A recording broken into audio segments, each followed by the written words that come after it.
Assalamualaikum warahmatullahi wabarakatuh. Nama saya Fatur Rahman atau Kusuma dari kelas XE absen 13. Hari ini saya bakal menjelaskan PPT saya yaitu tentang sistem informasi geografis, yaitu tentang SIG.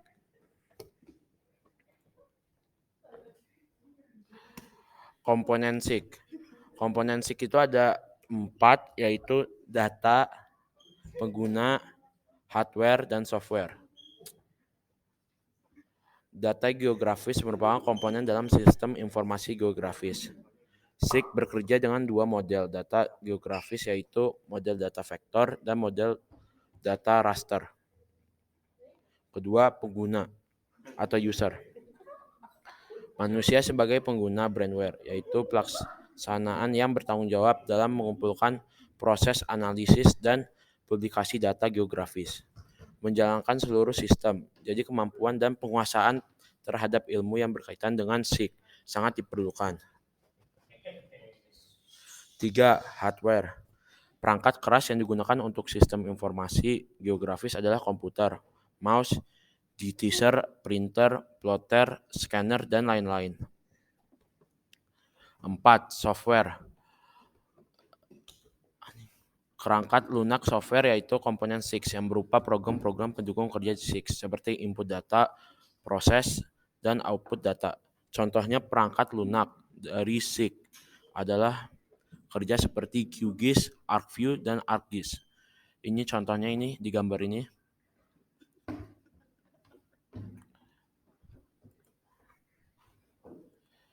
Selanjutnya analisis SIG. Di sini kita ada dua, analisis overlay dan analisis buffer. Kita bisa melihat ini analisis overlay itu menjelaskan tentang street menggabungkan minimal 2 peta atau lebih sehingga menjadi peta yang baru. Kalau analisis buffer dilakukan untuk melihat jangkauan atau range dari suatu objek, biasanya berupa objek, titik, ataupun garis. Selanjutnya, analisis networking. Menganalisis suatu jaringan, analisis networking sendiri ada 5 jenis. Untuk kasus di atas dianalisis dengan menggunakan analisis yang bernama Finding Coverage Analysis. Yang pertama ada point-to-point analysis. Analisis ini digunakan untuk mengetahui rute optimal dengan mempertimbangkan 3 hal, yaitu destinasi terdekat, rute terpendek, dan rute tercepat. Contohnya seperti Google Map.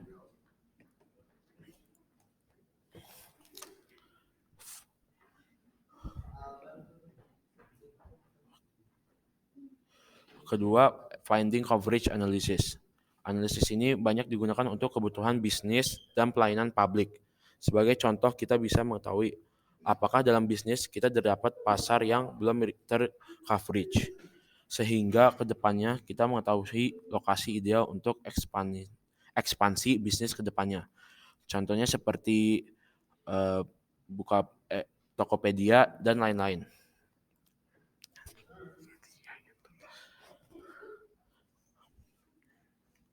OD atau Origin Destination Cost Metric Analysis.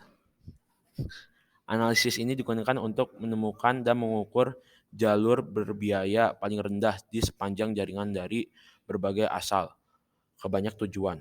Saat mengkonfigurasiin analisis ini tidak dapat menemukan jumlah tujuan yang akan dituju dan jarak maksimum untuk rute tersebut.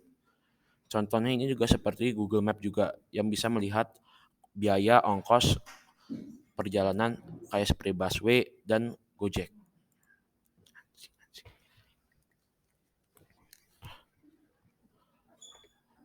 Optimized Fleet Analysis. Tujuan dari analisis jaringan ini adalah untuk menemukan rute yang paling efisien untuk pengiriman, perbaikan, transit, atau semua jenis layanan armada. Misalnya rute terbaik untuk kurir yang mengirim banyak barang dalam sekali perjalanan.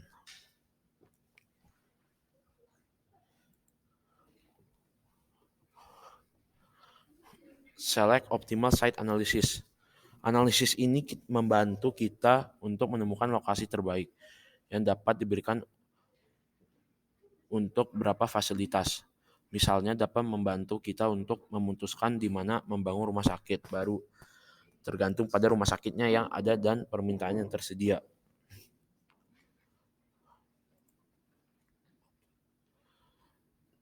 Ketiga, analisis 6 yaitu the pantanalisis 3D. Analisis objek untuk melihat kondisi topografi suatu wilayah dalam bentuk 3 dimensi dengan menggunakan data ketinggian tempat ataupun garis kontur.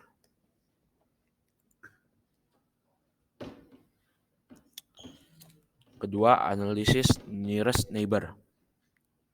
Analisis tetangga terdekat atau nearest neighbor, analisis hubungan pola atau fenomena antar objek yang berdekatan.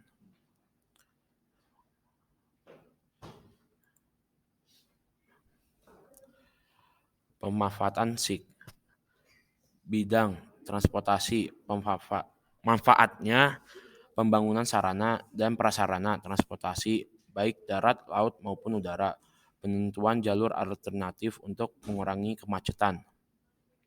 Kedua, investasi sumber daya alam, investasi sumber daya hutan, investasi sumber daya tambang, dan pemantauan dan investasi sumber daya lahan. Ketiga, lingkungan, pembuatan peta perencana dan implementasi kebijakan di bidang lingkungan, seperti peta pajak dan perdagangan karbon. Kedua, penyediaan berbagai data tentang kondisi lingkungan.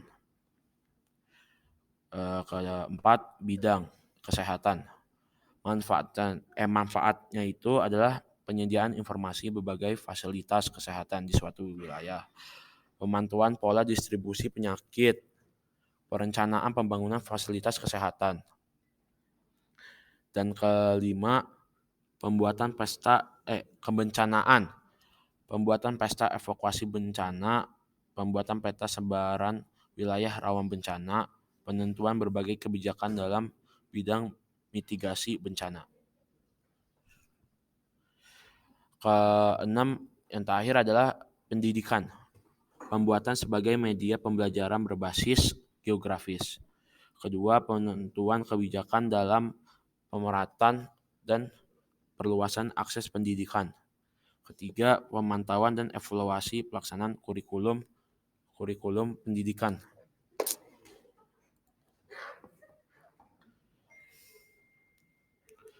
Pemanfaatan SIG, keunggulan dalam kelemahan SIG. Keunggulannya itu adalah pemrosesan data yang lebih singkat, pengolahan data yang lebih mudah, biaya yang relatif murah dan dalam mengolah data, pengolahan dan analisis data yang lebih akurat serta praktis dan fleksibel dalam memilih format data.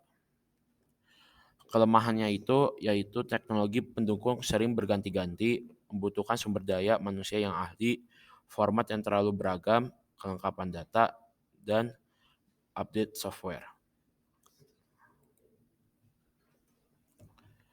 Sekarang kita bakal membahas sumber dan jenis data. Sumber data SIG.